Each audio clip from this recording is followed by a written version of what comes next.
We're continuing with Proverbs chapter 3, starting at verse 11, which, by the way, is one of my favorite verses. My son, do not despise the Lord's discipline, and do not resent his rebuke, because the Lord disciplines those he loves. As a father, the son he delights in.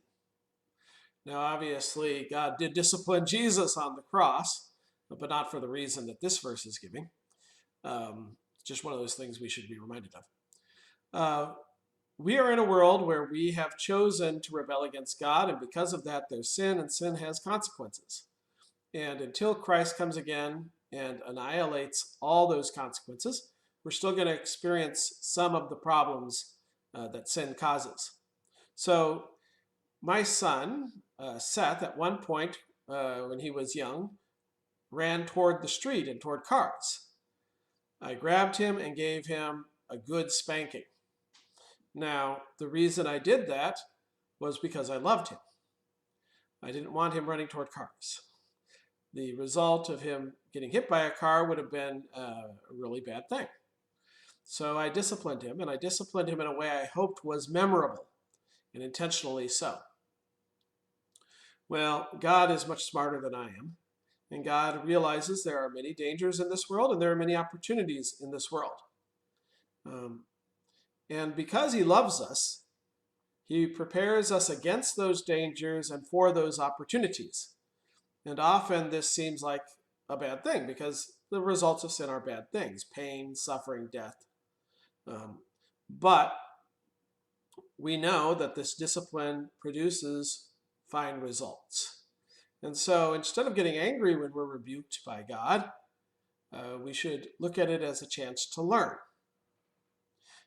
If you don't love a child, you let them do whatever. So if I didn't love my children, I would not care what they did in school. But since I love them, if they come home and they have a bad grade, then sometimes there are consequences that are applied because we want to see them receiving the knowledge and etc. that will lead to a better life, to prosperity in the future. So since a father disciplines a son whom he delights in, how much more does our loving Father discipline us?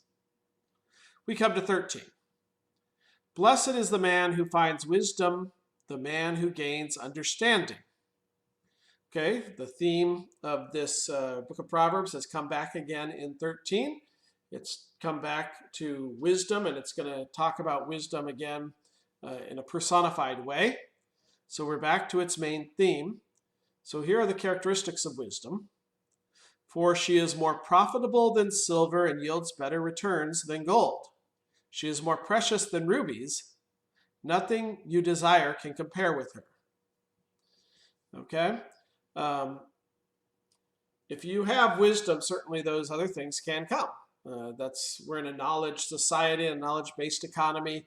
Those other things can come. Solomon is saying, when you gain wisdom, first of all, the wisdom, the fear of the Lord, and that understanding, that is obviously more valuable. It results in heaven and eternity. It results in having good relationships with your family, with your spouse, your kids, etc. So it is something that money can't buy, right? Wisdom is greater than these things. And over the course of a life, it's more profitable. I often joke that I may not be rich, but when I'm old, I'll have 5 children to take care of me and a loving wife. So I am rich. Wisdom leads us to understand that our relationship with other people, that is of greater value than wealth. 16. Long life is in her right hand, and in her left hand are riches and honor. Okay, right, left. Again, he's coming back to the themes that he's had before. That when we live according to God's commands, it is a prudent way to live, and we're more likely to have a good life because of it. 17. Her ways are pleasant ways, and all her paths are peace. It is actually better to live serving your spouse. Happy wife, happy life, right? It is a better way to live, and it is a more peaceful way to live. It is actually a better way to live, not striving after endless wealth, not trying to be the one who has everything, and trusting in God to give you what you need. It is a more peaceful way to live. It is better. Later on in the Proverbs, it'll say that the poor man sleeps soundly, the rich man is always worried about his wealth. Well, really, the wise man sleeps soundly, because he knows that all these things, they're temporary, they will pass. But the things of God, those are eternal, and those are kept for us by God. Those are given to us by God. Those don't pass. And no matter what happens, we're going to keep those. So we move to 18. She is a tree of life to those who embrace her. The tree of life gives eternal life, right? That's the tree in the center of the garden. Those who lay hold of her will be blessed. Blessed means made part of God's family, given life by God. 19. By wisdom the Lord laid the earth's foundation. By understanding he set the heavens in place. Certainly God laid the foundation of the world by his power, by his word. But he also structured it in an orderly way. So we have laws around us. And this is what science looks at, the laws that God has put in place. This orderly structure that when something happens and you do the same thing, that thing happens again. So you drop something, gravity pulls it down. So God, at the creation, put into creation itself an order and a structure. This is the wisdom it's talking about here. God's nature is, in part, wisdom, right? 20, by his knowledge, the deeps were divided. So, as one creationist noted, God understood science long before we did. He knew about the deep sea currents and how the different currents run, right? And the clouds let drop the dew. Again, and not the Bible's not a book of science, but there's some pretty good science right there, right? And I used to joke, or I still do joke, with the farmers sometimes. I say, hey, give me a plot with the coordinates of where you want it to rain, so I can pray for those specific spots for rain and not rain and how much rain. Give me the amounts. But God in his wisdom, where we don't irrigate as much, particularly here in Missouri, the rain falls where he wills, right? In the amounts he wills, at the time he wills. And we lean on God's understanding, God's knowledge to do that, right?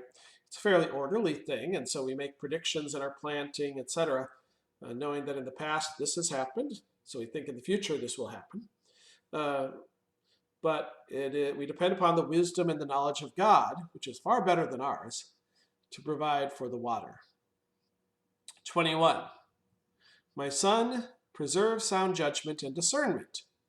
Do not let them out of your sight. They will be life for you and an ornament to grace your neck. So we have about the third time that this idea has been, that the fear of the Lord, the wisdom of God, sound judgment and discernment, being able to tell good from evil, discernment, this becomes something which hangs around your neck like a medallion of office. So the son is brought back to this idea once again. 23, then you will go on your way in safety, and your foot will not stumble. When you lie down, you will not be afraid. When you lie down, your sleep will be sweet. So I have no fear living here in Quarter. I have no fear of my children. I have no fear of my wife. I have no fear of my church or my neighbors. I live in wisdom, and number one, even if someone were to do something evil to me, God would take me home to be with him, or God would protect me from that evil. And number two, I know that those people around me love me, and they don't want to cause me harm. So when you have this around your neck, when you have wisdom and discernment, and you act in a manner which is good for those around you, and when you know that God is watching over you, you don't have to fear. You can sleep in a pleasant way without concern. 25. Have no fear of sudden disaster, or of the ruin that overtakes the wicked. For the Lord will be your confidence and will keep your foot from being snared. Finally, even if a disaster comes, you're going to go rest with God. You're going to dwell in green pastures. God is our answer to disasters. The answer to the virus right now. He's the answer to the problems of cancer, to the problems of disease. He's the answer to all these things. And his answer is always going to be enough.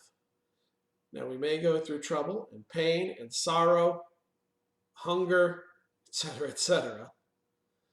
But God will bring us at last to rest with him. And even in the present time, we can take joy because we know that God will give us joy, that he does give us family and friends and an opportunity to show love with him.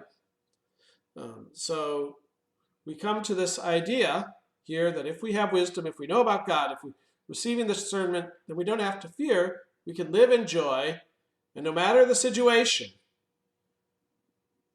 if we're not ready for it, God is, so we are ready for it. Okay, we're going to close there.